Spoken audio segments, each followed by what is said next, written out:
Did you get O'Hara yet? Why do you mean his line's busy? I know that character. He just left the phone off the hook again. Well, I gotta get him. He's gotta rush out to Edwards Air Force Base right away. The weather's changed, so they put the X-15 test flight up ahead a whole day. Oh, never mind. I know where I can get him.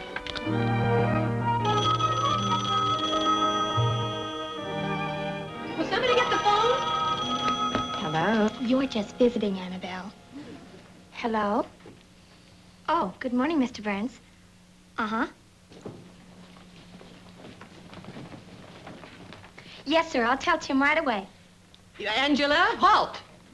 Mother, you're not in the waves anymore. I've got to wake Tim up. Oh, I'll wake him up, Aunt Lorelei. Well, Annabelle, dear, you'll not only wake him up, you'll shake him up. I forgot. Yes, well, don't forget again, dear. Especially in the morning when a man's metabolism is just starting to do whatever it is a man's metabolism does.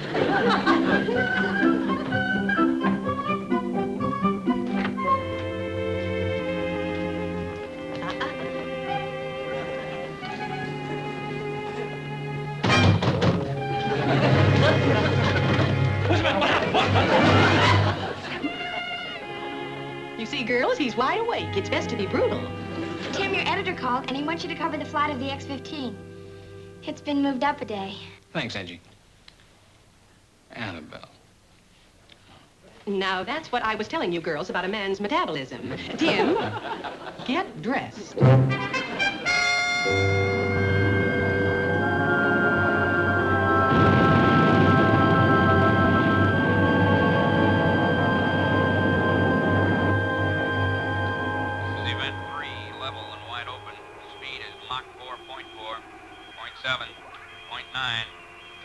Stay with it. Mach 5.3. Little trouble with vertical stability. Hey, there's an unknown on my radar. A blip on a collision course with the X-15. And gaining on it fast. Overtaking it, impossible. Look, I'm tracking it now. Mach 5.4. Whatever it is, it's going over 9,000 miles an hour. Oh, come on. There just must be something wrong with this thing, that's all. 3.9. What was that? Something just went past me like I was standing still. A flying saucer. Oh, no, not those things again. Summermeyer, check your oxygen supply and stop babbling that nonsense about flying saucers. It's probably just a speck in your eye. Yes, sir. I'm turning now for the landing. Afraid he needs a rest. Blip's off my scope now. Oh, good. Shut it off. Darn thing probably doesn't work anyway. I'm just happy that reporter wasn't around to start splashing it over the papers that our pilots are seeing flying saucers.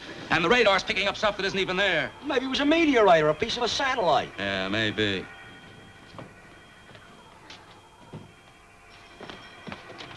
Oh, hi, Colonel. Am I late? Oh, O'Hara, I'm afraid so. The show's over. But it was just a routine flight. If you could just give me the speed, let me interview the pilot. Yeah, I'm sorry. I can't give you any information right now. Yes, you're pushing me. Oh, am I? How about that? No, wait a minute. Why so much secrecy? This is just a routine flight. No. Why can't I interview some... Why are you sweating in an air-conditioned room? Now, what happened?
Something's going on inside.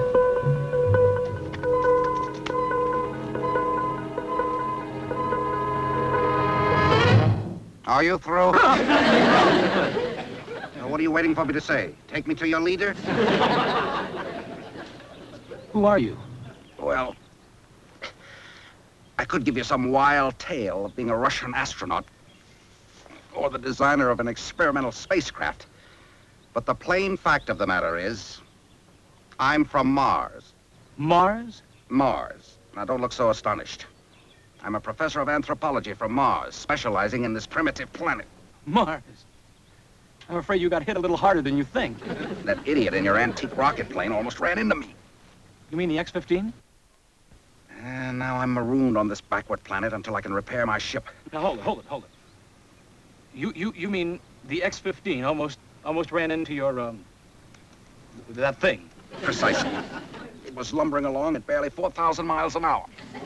I had to strain my ship to get out of its way. You know how fast he was going? I can tell you to the 5th decimal place. Oh, that idiot at the controls reported me to his base as a flying saucer. Ooh. Well, just don't sit there. I've been hurt. Come on, we'll go to my car. You'll have to carry me. It takes me a little while to get used to the Earth's gravity. I weigh so much more here. Yeah.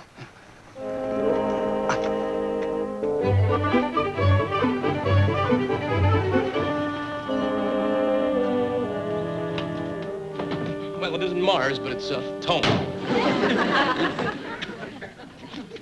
Now, the question is, how are we going to get you inside without Mrs. Brown spotting us? Just give me a second.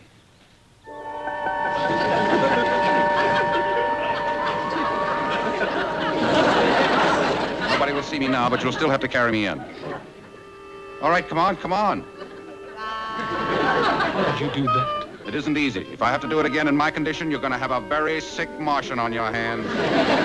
Let's go. Oh, yeah. Now give me your hand.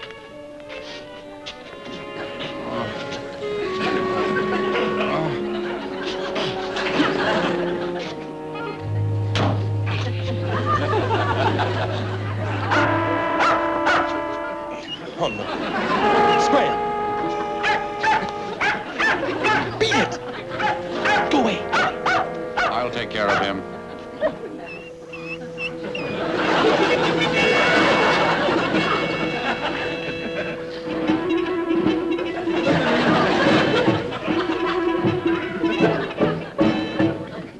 Stop gawking and get me to bed.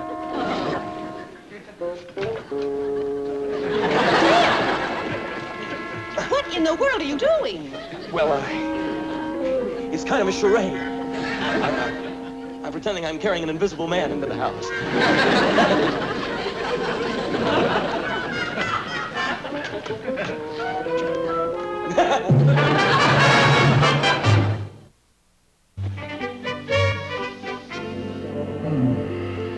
How do you feel now? Oh, better, thanks. Oh, your atmosphere.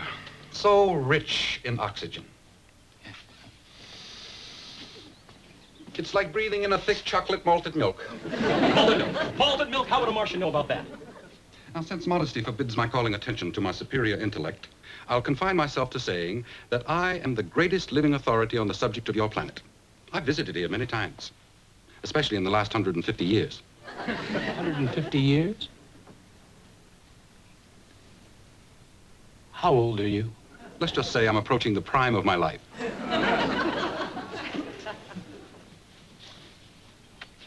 But if you've been here before, how come there haven't been headlines about you all over the world? Well, as long as I don't wear a sign on my back saying I am a Martian, who would ever know?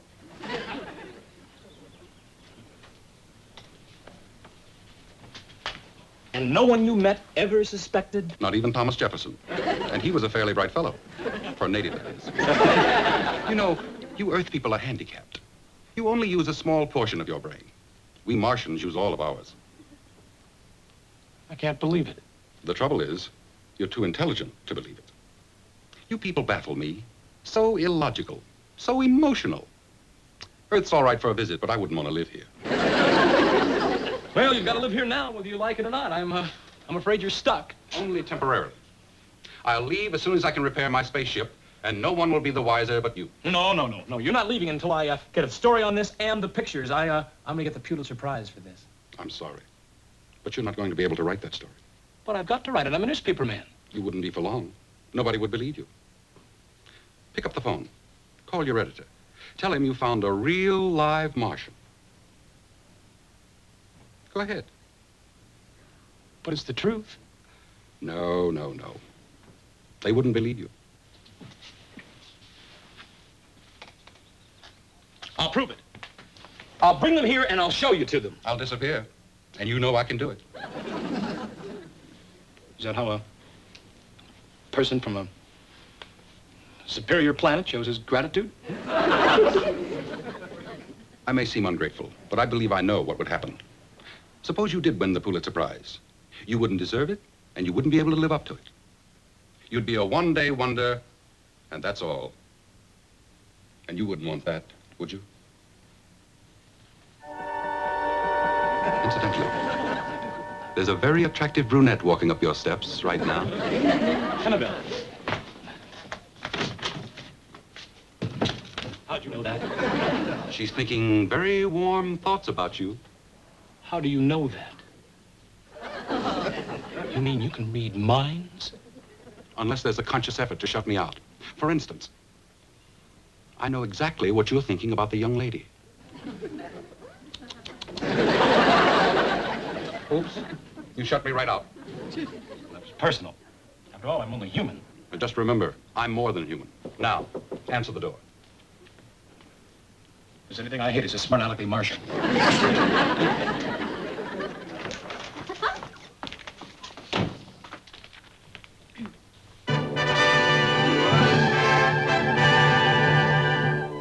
By Tim O'Hara. Well, well.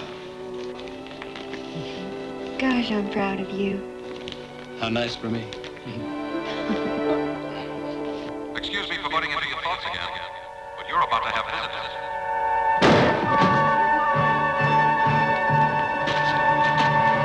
Hey! Hey, what is this? Murphy, the Air Force wants to know where you got your information on the X-15 flight. Who's this? Well, he's a Martian. What? Martin. That's his name. Martin, my uncle. Martin. He's here after a long trip, and he's not feeling very well. Let's go. No, hold it. What? Well, he might need something. So just help yourself, Uncle Martin. Oh, and here, you might need a little cash. I know you might be short. So, and the keys are in the car. Okay. Thank you. I may not be back by the time you leave, so well, it's been very nice seeing you. I hope you have a very pleasant trip and happy landing. All right. Okay. Take good care of him, Annabelle. Arrivederci. He must be a pretty nice boy. He is. I mean, you're his uncle. You ought to know. Oh, well, I haven't seen much of him, and my home is a long, long way from here. Well, we'll take care of you, my aunt and I. Is your aunt the woman next door who gives bridge lessons and is taking a course in real estate and sells Christmas cards and beauty creams and is studying the stock market with a Ouija board? Mm-hmm. Tim must have talked to you about her. Yes. Well, I'll be able to take care of myself, thank you. I'll be up and around tomorrow. Well, we'll take care of you anyway.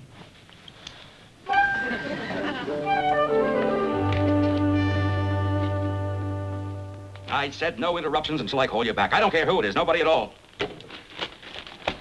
Now, O'Hara, this is your last chance. Now, I don't care anything about this flying saucer jazz that crops up every year at the beginning of the hay fever season. But you are not getting out of here until I find out which one of my men is passing out information to the 5th decimal place. I refuse to reveal my sources of news. Why, you... Colonel, I've got to admit that I admire this young man's principles. What? And with your permission, I'd like to do something for him. For starters, I'd like to throw him in jail. I'd be very happy to look after him personally. Good. I'll drop by and see you. Every month or so. Well, let me call my attorney, please. Here you are, O'Hara. A lovely 3-course lunch. 3-course lunch, it looks like hamburger. Oh, no. You got hamburger, coffee, and sugar. You got any words for the Colonel? Yes, I have several words for the Colonel. But I wouldn't use any of them in mixed company.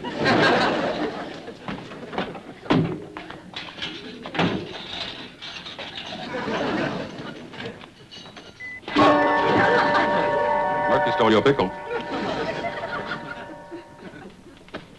How'd you get in here? I arrived with a lunch. I realize you don't have visiting hours, but I wanted to thank you personally for your kindness. Oh, that's all right.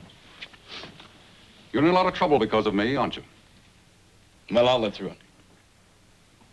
Why'd you let yourself in for it? I guess I'm a little stupid sometimes. Anyway, you're the nicest Martian I ever met. Thank you. And thank you for these clothes. Now, how are we going to get you out of here? Let me think. Suppose we tell them that you picked up their control center on your car radio. No, that's impossible. My radio wouldn't pick up their frequency. Blame it on sunspots, freak reception, an ionization shift in the upper atmosphere. That's your story, and stick to it. I'll try, but... Excuse me a moment. Murphy's coming back. Eat your lunch.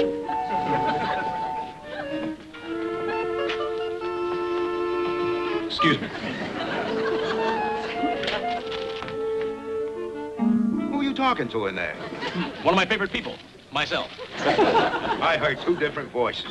Well, sure, one voice would be monotonous, and besides, I couldn't tell which of me was saying what to whom. Well, the voice I heard didn't sound anything like yours. Why should it? Charlie McCarthy doesn't sound anything like Edgar Bergen. Hey, you're a ventriloquist, aren't you? I'm practicing throwing my voice while I'm eating. Hey, you know something? You're very good. Well, thank you. I thank you, too. We both thank you. Both at once. Fantastic. Yes. Well, that's enough for now. You don't want to spend too much time with the prisoner. Now, here you go. And next time, don't steal my pickle. What makes you think I'd do a thing like that? Your face. It's got pickle stealer written all over it. If you've got anything to say to the colonel, you let me know. Yes, I may do that. Goodbye, Tim. See you later. Station.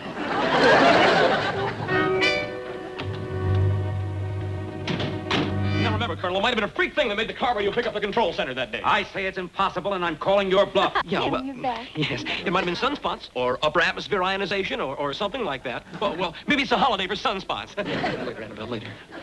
If it doesn't work, Back you go. right. Well, if it doesn't work, be reasonable, Colonel. Quiet. Hello, Edwards. Hello, Edwards. Are you still receiving me? Like a bell. We're ready for the launch. Event A will be a test of the... Great. Yeah, how about that? There'll be no more of that, Colonel. Hey, that's my radio. Keep your hand off that. You've got some gadget in here that's bringing in our frequencies, and the laboratory's gonna find it. Colonel, maybe we ought to keep him on ice until we get the lab report, huh? That won't be necessary. We know where to find him. But if there is any unauthorized equipment of any kind in this, you are going to get free room and board in a federal prison. And don't you forget it. Are you all right, Colonel? Yes, yes.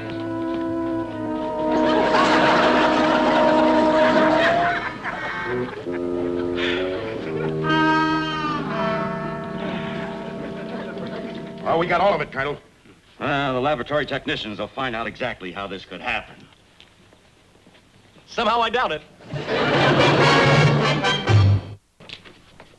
I simply don't understand. Now, why didn't you tell me you could gimmick up my radio? You just let me sweat it out. Exactly. If I hadn't, you would have been smug and overconfident. And the colonel might have detected a fishy aroma. Well, I suffered. It was very painful. Well, a little pain is good for you. As one of your playwrights observed, pain makes man think. Thinking makes man wise. And wisdom makes life endurable. Next problem. My little spaceship is down in the garage, and I've got to start repairing it so I can get back to Mars. We need a number of very scarce items, most of which haven't been invented yet. Well, that sounds pretty expensive. What are you going to use for money? I've been reading about an interesting place called Las Vegas. With you rolling the dice, and with my special talents, we ought to do all right there. No. I've been in nothing but trouble since I met you. And I imagine that will continue. But it won't be dull. And a friend who can read minds can be of enormous help to a young reporter. I can get you a lot of information straight from the horse's head. Now, what do you say? It's a deal. Welcome to the O'Hara family. Thank you, my boy. Well, I guess that makes me the first Irishman from the planet Mars.